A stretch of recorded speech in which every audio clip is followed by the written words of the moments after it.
Hello! In this video, I'll give you a quick guide on how you can use Supabase with React to build simple dynamic web apps.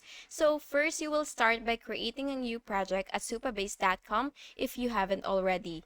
And once you're inside your Supabase dashboard, you will go to project settings and copy your project URL and public key.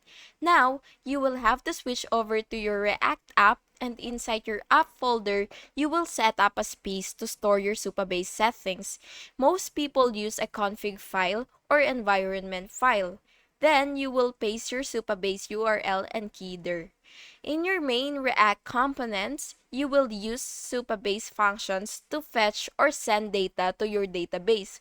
For example, you can let users sign up, log in, and see personalized content. You don't need to write complicated back-end code because Supabase takes care of user sessions and authentication for you. And once it is all set up, your React app can pull live data straight from your Supabase database and display it in real time. And that's basically it. If you found this video helpful, please make sure to like and subscribe for more. Thank you so much for watching. Have a good day.